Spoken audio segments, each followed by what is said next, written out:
So hey guys, welcome back to my YouTube channel. तो guys कैसे हो आप सब? सो होप सभी लोग बढ़िया होंगे। तो गाइस आज का टॉपिक है flip flop and timing circuit. जैसे कि आपने थंबनेल में देखा और वीडियो प्ले किया है, तो हम बात करेंगे flip flop and timing circuit.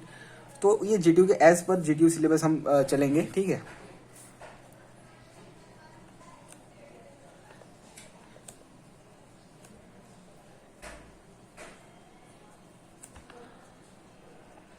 Guys flip flop and timing circuit. तो फ्लिप फ्लॉप जो है वो है क्या एक्चुअली? तो flip flop is one bit memory element.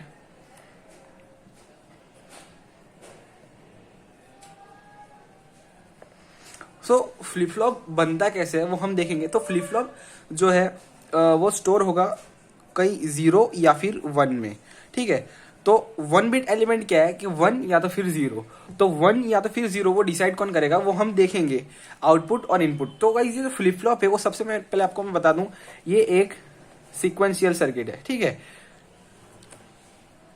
अब सीक्वेंशियल सर्किट क्या होता है वो पहले मैं आपको ये बता दूं। सीक्वेंशियल सर्किट क्या होता है कि जैसे कि फॉर एग्जांपल ये एक कॉम्बिनेशनल सर्किट है। कॉम्बिनेशनल सर्किट मतलब क्या होता है कि वो सर्किट जिसके अंदर आउटपुट डिपेंड करता है इनपुट पे, ठीक है।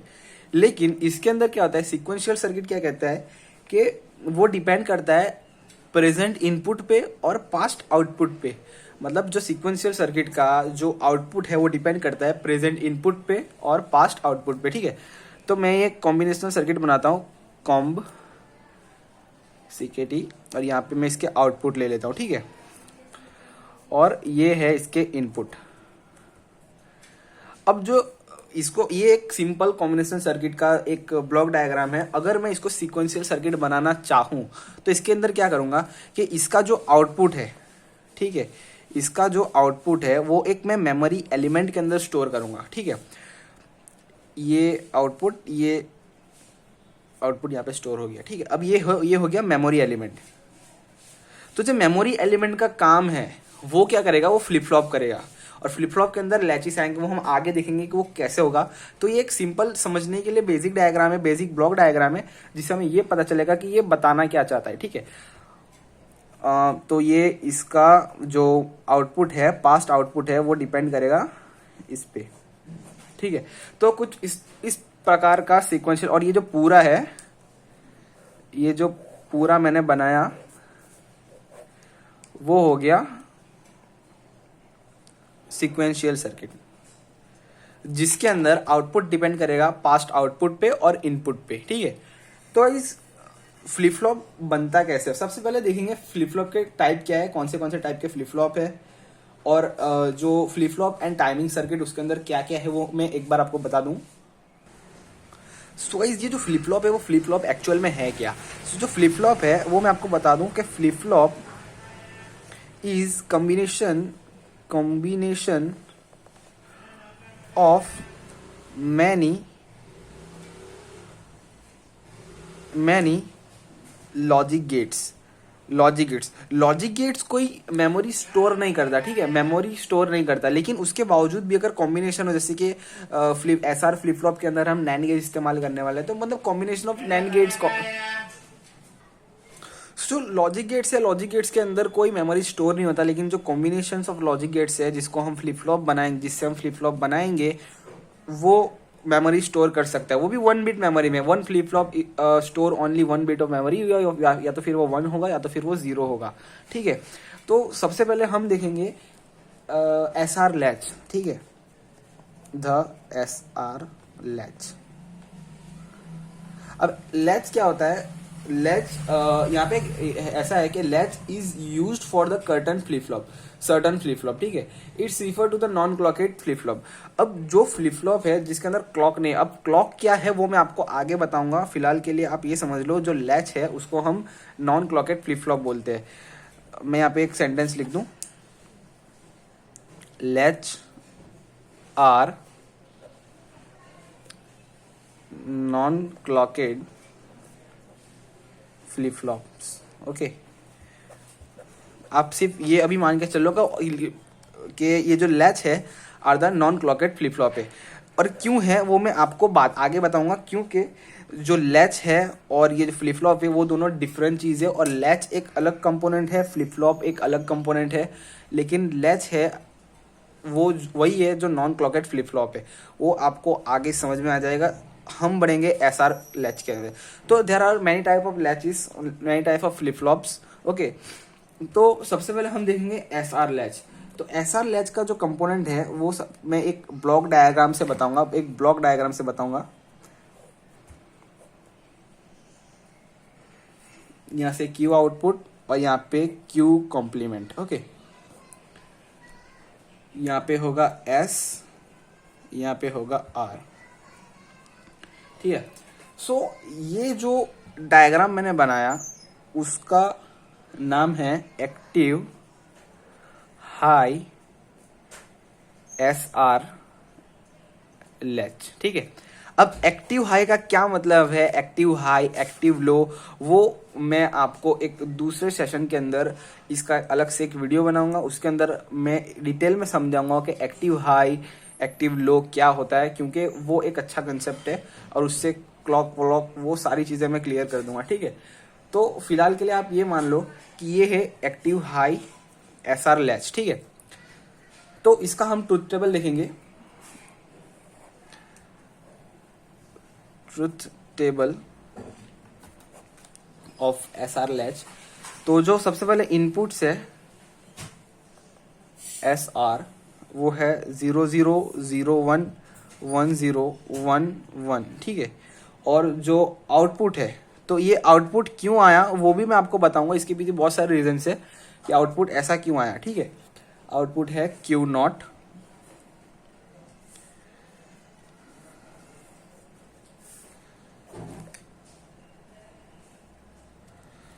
क्यू नॉट 0 1 और ये क्वेश्चन मार्क, इसको मैं क्रॉस कर देता हूं। ठीक है। अच्छा, तो ये होता है सेट और ये होता है रीसेट। तो मैं आपको ये चीज पहले डिफाइन कर देता हूं कि जो एस है उसको हम बोलेंगे सेट और जो आर है उसको बोलेंगे हम रीसेट। आपने पीसी यूज किया होगा तो उसके अंदर रीसेट वाला जो बटन आता है जैसे आप उसको दबाते हो वो बंद होके वापस से शुरू होने लगता है। इसका मतलब क्या कि वो जीरो हो जाता है। ठीक है। तो जो भी आउटपुट है यहाँ पे, जो भी आपका इनपुट दिख रहा है उसके अंदर जब मैंने आर पुट किया तो आर पे अगर 1 है मतलब आर पे मतलब मैंने रीसेट वाले बटन पे मैंने हाइड मतलब रीसेट वाला बटन मैंने पुश किया, इसका मतलब मेरा जो सिस्टम है वो क्या हो गया, बंद हो गया, मतलब जीरो हो गया। तो मैंने यहाँ पे क्या यहाँ पे मतलब जो मेरा जो सिस्टम क्या हो गया वो जीरो हो गया। ठीक है। अब जैसे ही मैंने एस वाले फंक्शन में तीसरी लाइन की बात कर रहा हूँ, यहाँ पे मैंने 1 दिया और जो रीसेट है उस पर कुछ नहीं है, तो जो मेरा सिस्टम है वो हो गया 1 हो गया। ठीक है। और ये जो केस बन रहा है कि 1 मैं सिस्टम ऑन भी कर रहा हूँ उसके साथ साथ मैं बंद भी कर रहा हूँ और दोनों स्विच मैंने एक साथ दबाया, तो उसके साथ सिस्टम में जो रिस्पॉन्स होगा वो इनवैलिड होगा। यहाँ पे मैं कमेंट में लिखूंगा इनवैलिड। ठीक है।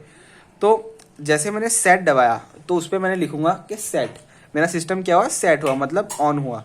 अब जैसे मैंने रीसेट दबाया मेरा सिस्टम ऑफ हुआ मतलब रीसेट हुआ। ठीक है।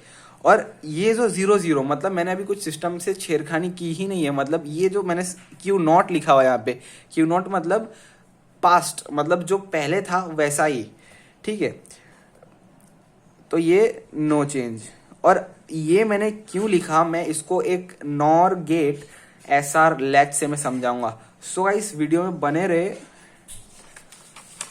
ठीक है। तो अब मैं बनाने जा रहा हूं द नॉर गेट,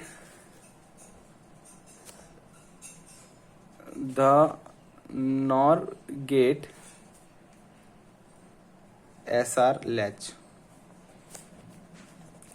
तो NOR gate S R latch कैसे बनाते हैं, उसको लैच क्यों बोलते हैं वो भी मैं आपको बताऊंगा। ठीक है।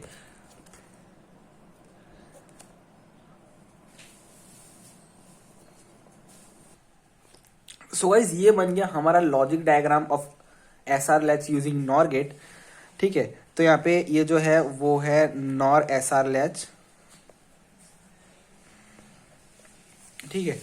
तो सबसे पहले आप यहाँ पे डायग्राम नोट करो, ये जो नॉर गेट है यहाँ पे मैंने 2 नॉर गेट यूज किया है और इसका जो इनपुट है वो इस नॉट गेट से लगा हुआ है और इसका जो एक इनपुट है वो इसके आउटपुट से लगा हुआ है, और सेम इसका एक आउटपुट है वो यहाँ पे इसके इनपुट में जा रहा है, और इसका जो इनपुट है वो एक यहाँ पे आ रहा है, ठीक है। और इस रीसेट वाले बटन पे, रीसेट वाले बटन पे, रीसेट वाले बटन पे यहाँ पे मुझे अपना जो मेन आउटपुट है वो निकल रहा है, और जो सेट वाले बटन पे मेरे को इसका कॉम्प्लीमेंट मिलेगा। अगर यहाँ पे 1 होगा तो यहाँ पे 0 होगा, अगर यहाँ पे 1 होगा तो यहाँ पे 0 होगा, ठीक है। और एक बात ध्यान से, ये जो Q और Q नॉट ये कभी भी सेम नहीं हो सकते, ये ऑलवेज सेटिस्फाई करेगा। अगर कभी भी ऐसा हुआ तो ये केस इनवैलिड होगा, या तो फिर ये टोगल होगा, ठीक है। ये टोगल क्यों होगा, टोगल एक टोगल फ्लिप फ्लॉप भी आएगा, उसके अंदर मैं आपको ये समझा दूंगा कि ये टोगल क्यों होगा, ठीक है।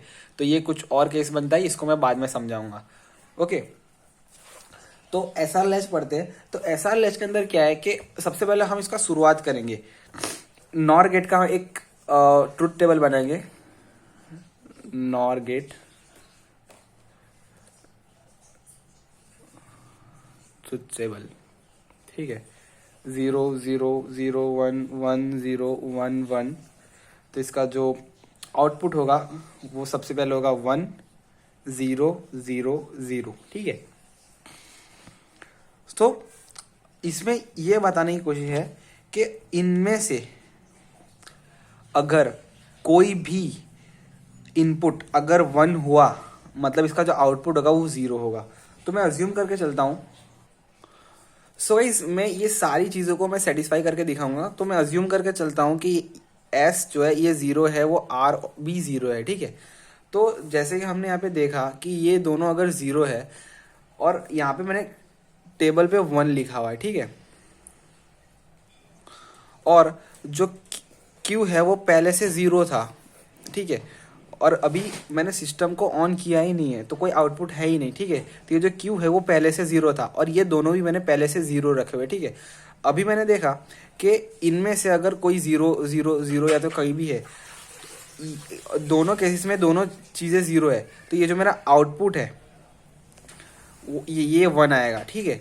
और ये जो 1 है वो यहाँ जाएगा, और 0 1 0 1 0, तो मेरा जो सिस्टम है वो कोई चेंज नहीं ले रहा है, और ये यही वाला जो 0 है वो यहाँ पे आएगा, तो 0 0 1 वापस से सेम चीज़ चलती रहेगी, और मेरा जो सिस्टम है वो कोई चेंज नहीं आएगा, मतलब। और मुझे और एक चीज़ आपको बतानी है कि जो क्यू कॉम्प्लीमेंट है ये 1 आया, यहाँ पे मैंने 0 लिया और यहाँ पे मेरा 1 आया, ठीक है, क्योंकि ये जो सिस्टम है वो अभी बंद है, तो मेरा जो आउटपुट है 0 यहाँ पे आया, तो ये 0 और ये 0, तो नॉर गेट के अंदर 0 0 1 होता है, तो यहाँ पे मेरे को क्यू कॉम्प्लीमेंट मिल गया 1, और यही वाला 1 यहाँ पे ट्रैवल करके इधर जाएगा, और ये 0 ऑलरेडी था, जैसे मैंने बताया अभी पहला केस लेके चल रहा हूँ, तो ये 0 और ये 1, तो यहाँ पे जो क्यू मुझे मिला, जो मेन आउटपुट है वो मुझे 0 मिल गया, मतलब जो इनिशियल आउटपुट था और अभी ये 0 0 अप्लाई करने के बाद आउटपुट सेम आ रहा है, मतलब इसका अगर मैं कमेंट लिखूं तो यहाँ पे लिखूंगा मैं नो चेंज, ठीक है। अब मैं अज्यूम करता हूं कि इसका जो आर है वो मैंने 1 ले लिया, ठीक है,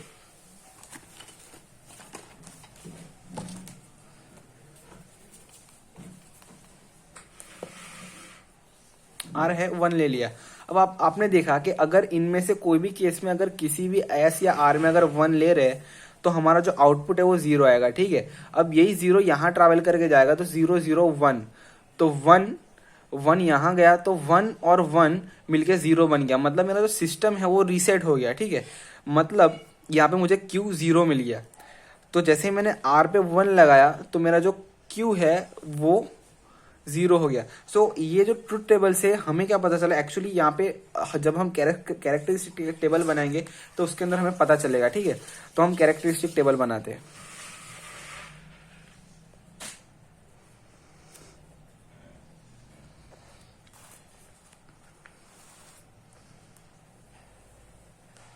उससे पहले मैं आपको ये बता दूं, जो क्यू एन है, क्यू एन क्या बताती है कि द स्टेट ऑफ लैच और flip flop before applying input, और Q1 प्लस दिखाती है, it means it represent the state of latch और flip flop after applying input. Okay, तो कैरेक्टरिस्टिक इक्वेशन जैसे बनाऊंगा, आपको ये जो डायग्राम है वो आपको समझ में आ जाएगा कि ये काम कैसे करता है। ये तो बस ट्रूथ टेबल मैंने सेटिस्फाई करने के लिए बताया कि मतलब ये ऐसे वर्क करेगा, तो ये बस एक मतलब स्टार्टिंग थी, तो मैं आपको इसको बाद में समझा रहा हूँ, ठीक है। तो सबसे पहले एस आर के कॉलम बनेंगे, क्यू एन प्लस 1, यहाँ पे कमेंट्स, ठीक है। अब सबसे पहले सारे केसेस में लिख लूंगा, 0 0 0 0 0 1 0 1 1 0 1 0 1 1 1 1, ठीक है। क्यू क्या है कि ये, अब ये अज्यूम कर रहा हूँ कि अभी जो क्यू है वो 0 है, और इस केस में अज्यूम कर रहा हूँ कि क्यू जो है वो 1 है। फिर इसके अंदर सेम 0 1 0 1 0 1, ठीक है। अब Qn प्लस 1 वो हमें डायग्राम में देख के कैलकुलेट करना है, ठीक है। अभी जैसे मैंने अज्यूम किया कि Q जो है वो ऑलरेडी मैंने 0 रखा हुआ है, और R और S दोनों मेरे 0 है, ठीक है। तो ये वाला जो 0 है वो ट्रैवल करके यहाँ आएगा, तो ये 0 और ये 0 बन के, अब यहाँ पे देख रहे हो कि ये 0 और ये 0, ये जो 0 है वो यहाँ पे ट्रैवल करके आएगा, 0 और 0 बन के वो 1 बना देगा। और ये जो 1 है मतलब इसका जो Q कॉम्प्लीमेंट है वो Q कॉम्प्लीमेंट ट्रैवल करेगा इधर इसके इनपुट में, और ये रिसेट का 0 और Q कॉम्प्लीमेंट का 1 बना देगा 0। तो मेरा जो Q है वो पहले जैसे था वो अभी भी ऐसा ही है, मतलब यहाँ पे जो Qn प्लस 1 आएगा वो भी 0 ही होगा। और मैं सिर्फ इस आउटपुट की बारे में बात करता हूँ, ये कॉम्प्लीमेंट के बारे में नहीं। कॉम्प्लीमेंट और इसमें फर्क है, तो आप इसमें कंफ्यूज मत होना, ठीक है। तो ये है जो Qn प्लस 1 है, मतलब इसका फ्यूचर स्टेट है, मतलब नेक्स्ट स्टेट है, और ये है उसका पास्ट है, ठीक है। ये Qn प्लस 1 अप्लाई करने के बाद, इनपुट अप्लाई करने के बाद, और Q है वो जो पहले से जो था वो है, ठीक है। और मैं अज्यूम कर रहा हूं कि जो Q की जो वैल्यू है, तो मैं सबसे पहले इसको मिटा लेता हूं, ठीक है।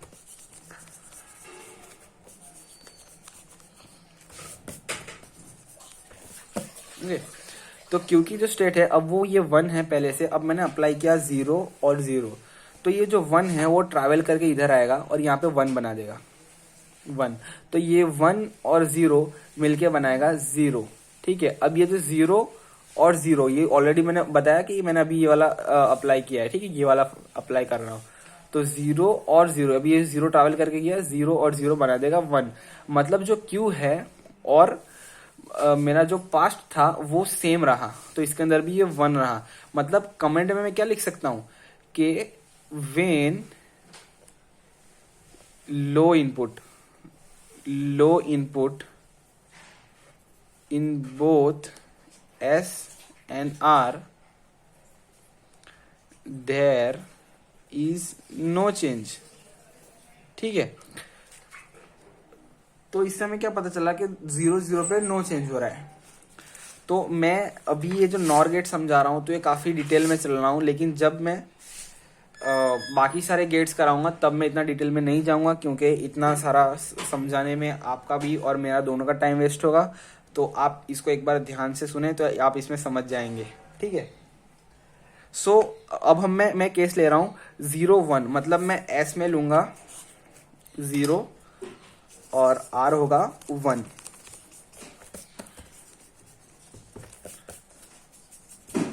ठीक है। अब यहाँ पे केस क्या बन रहा है कि जो मेरा Q है वो पहले से 0 था, ये वाला केस 1 2 और 3, ठीक है, 4 5 6 7 8, तो मेरा जो नंबर 3 वाला केस है और जो Q है वो पहले से 0 था, 0 मैंने लिख दिया यहाँ पे। मैंने आउटपुट मेरा जो है वो पहले से 0 था और जो मेरा S है वो भी 0 है, मेरा जो R है वो 1 है। नंबर 3 वाला केस कर रहा हूँ, ठीक है। ये जो 0 है ट्रैवल करके यहाँ आया, 0 और 0 ने मिलके बना दिया 1, मेरा कॉम्प्लीमेंट मिल गया 1। अब यही कॉम्प्लीमेंट ट्रैवल करके इधर जाएगा और ये 1 और ये वाला 1 मिलके बनाएगा 0। मतलब जब मेरा पास्ट आउटपुट Q है और मेरा रीसेट का बटन 1 है, मतलब रीसेट चालू है, रीसेट का बटन मैंने दबाया, ऐसा यूं अज्यूम करो, ठीक है। फॉर एग्जांपल मेरा कोई सिस्टम पीसी है मान लो, और मेरा पीसी बंद है ऑलरेडी, तो अगर मैं रीसेट का बटन दबाऊं तो उसको कोई फर्क नहीं पड़ेगा, क्योंकि वो रीसेट का बटन दबा रहे हैं, ठीक है। अब ये कर देगा 0, ठीक है, क्योंकि यहाँ पे क्या आउटपुट आया, हमारा जो फाइनल आउटपुट जो आया 0, ठीक है। अब मैं अज्यूम करता हूं कि मेरा जो आउटपुट है वो चालू है, मतलब ऑन है, 1 है, हाई है, ठीक है। मेरा जो सिस्टम है वो ऑन है। अब मैंने क्या किया, इस बार भी सेम कंडीशन रखी S और R में। R1 रीसेट का बटन दबाया और मेरा जो सेट का बटन मैंने नहीं दबाया, मतलब वो बंद है, ठीक है। तो मेरा जो आउटपुट है, मेरा जो सिस्टम चालू है, मैं 1 को चालू में, अब ये समझाने के लिए कह रहा हूँ, ऐसा एक्चुअली में थियोरेटिकल या प्रैक्टिकल ऐसा कुछ नहीं है, ये बस समझाने के लिए कि मेरा जो सिस्टम है वो चालू है, मैं ये अज्यूम कर रहा हूँ, ठीक है। ये जो Q है 1 है और ये 1 ट्रैवल करके यहाँ आया, तो नॉर गेट क्या करेगी, अगर 1 आ रहा है कहीं भी, कोई भी आउटपुट में 1 आ रहा है तो 1 तो इसको कर देगी 0, तो मेरा कॉम्प्लीमेंट मिल गया 0। अब यही 0 ट्रैवल करके जाएगा इधर और मेरा R का बटन चालू है, यहाँ पे 1 है, मतलब ये 0 और 1 मिलके बना देगी 0। मतलब अब ये चेंज हुआ, 1 से 0 गया। मतलब जैसे कि मैंने आपको पहले बताया, अगर मैं रीसेट का बटन दबाता हूँ मेरा सिस्टम वो 0 कर देगा, चाहे वो 1 था या 0 था, वो डिपेंड इस पे नहीं करेगा। अगर मैं रीसेट का बटन मैंने दबाया तो वो सिस्टम को 0 कर देगा। सेम जैसे आप कैलकुलेट करोगे तो ये जो S सेट का बटन दबाने पे आपका जो सिस्टम है वो ऑन हो जाएगा, तो दोनों बटन, मतलब दोनों में Qn+1 1 हो जाएगा। अब इस केस में हम एक बार ट्राई करेंगे, इस केस में हम सॉल्व करने की कोशिश करेंगे, ठीक है। ओके, तो लेट अस ट्राई।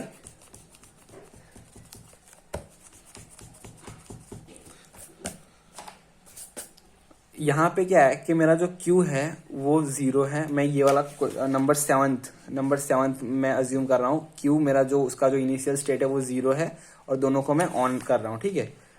1 1 1 और ये 0 पहले से था, ओके। ये 0 ट्रैवल करके इधर आया, 1 0 ने मिलके बना दिया 0। अब यही 0 ट्रैवल करके जा रहा है इधर, ये रहा 0। अब यहाँ पे हम देख रहे हैं कि कोई चेंज हो ही नहीं रहा है, लेकिन ये 0 यहाँ ट्रैवल करके जा रहा है, तो 1 0 ने मिलके बना दिया 0। और जैसे कि मैंने पहले बताया कि Q और Q कॉम्प्लीमेंट कभी इक्वल हो ही नहीं सकते, इस वजह से, सिर्फ इसी वजह से ये इनवैलिड रहेगा। दोनों केसेस में सेम होगा, ये इनवैलिड रहेगा, ठीक है। ये केस इनवैलिड होगा, समझ में आया। अब हम क्या करेंगे, इसी का हम निकालेंगे, इसका एक टेबल निकालेंगे, ठीक है। उसको बोलेंगे एक्साइटेशन टेबल।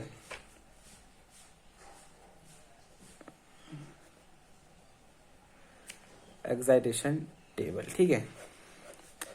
अब एक्साइटेशन टेबल निकालेंगे कैसे, सबसे बड़ी बात यह है।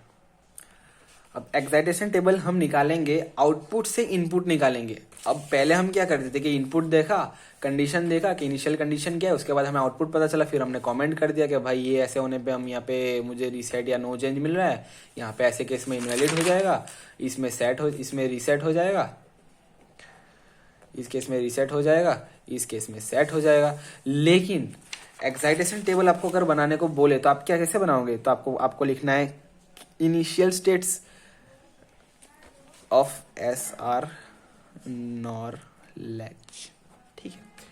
और यहाँ पे एस आर, ये आपका आउटपुट होगा, मतलब फाइनल रिजल्ट होगा। ठीक है, तो यहाँ पे 4 केस बनेंगे, 0 0 0 1 1 0 1 1। ठीक है, ओके।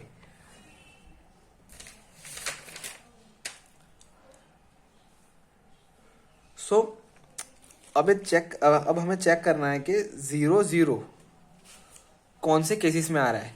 तो जैसे कि हमने देखा, इस केस में 0 0 आ रहा है और इस केस में भी 0 0 आ रहा है। तो चेंज क्या हो रहा है? तो एस तो जीरो ही है, एस तो 0 ही है। ये वाला केस देखो, 0 0 केस।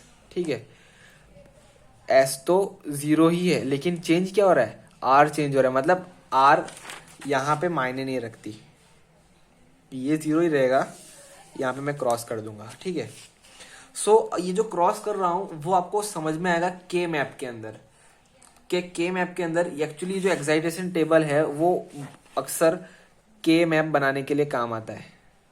अब के मैप क्या है वो आपको मैं कभी जो सेशन करूंगा, जो के मैप, जो बुलियन एक्सप्रेशन के वाले जो सेशंस होंगे उसके अंदर मैं आपको समझा दूंगा कि के मैप क्या है। ठीक है, सो अब हमने यहाँ पे हमको यहाँ पे पता चल गया कि हमने जो 0 0 आउटपुट कब मिल रहा है, कि जो एस के 0 होने पे हमें आउटपुट दोनों में 0 0 मिलेगा, नो चेंज। ठीक है,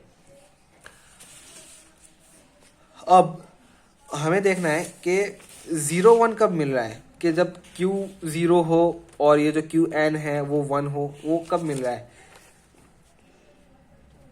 एक केस ये बन रहा है और दूसरा केस एक्चुअल में नहीं है।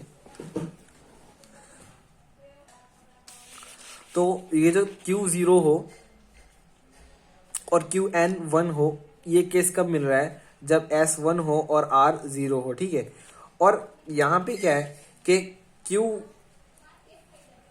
1 हो और QN + 1 0 हो, मतलब जो Q है वो 1 होगा और ये जो QN है वो 0 होगा। तो ऐसा केस कौन सा है? तो वो ये वाला केस है। ठीक है, तो यहाँ पे मैं लिखूंगा कौन सा केस है ये, 0 1। ठीक है, सेम 1 1 कब आ रहा है कि जिसमें 1 1 दोनों में 1 1 हो। तो आप ये वाला केस देख सकते हो, एक ये वाला केस और एक ये वाला केस, जिसके अंदर QN और QN+ दोनों 1 1 है। तो इसके अंदर जो S की वैल्यू 0 0 यहाँ पे 0 0 है और इसके अंदर S की वैल्यू यहाँ पे 1 है, यहाँ पे 0 है। इसका मतलब S के चेंज होने से कोई फर्क नहीं पड़ रहा है, R एज इट इज है। तो मतलब ये यहाँ पे जो चेंज हो रहा है उसको हम क्रॉस कर देंगे। ठीक है, तो ये जो एक्साइटेशन टेबल है वो काम आएगी आपको के मैप के अंदर। के मैप हम पढ़ेंगे कभी, कोई सेशन होगा उसके अंदर पढ़ेंगे बुलियन। इसके अंदर जो बुलियन नंबर्स है उस सेशन में हम के मैप पढ़ लेंगे और उसके अंदर हमें पता चलेगा कि एक्साइटेशन टेबल का यूज हम कैसे करेंगे। ठीक है, सो गाइस आज के लिए इतना ही। नेक्स्ट लेक्चर होगा हमारा नैंड गेट SR लैच पे। सो गाइस मिलते हैं नेक्स्ट वीडियो में। Thank you.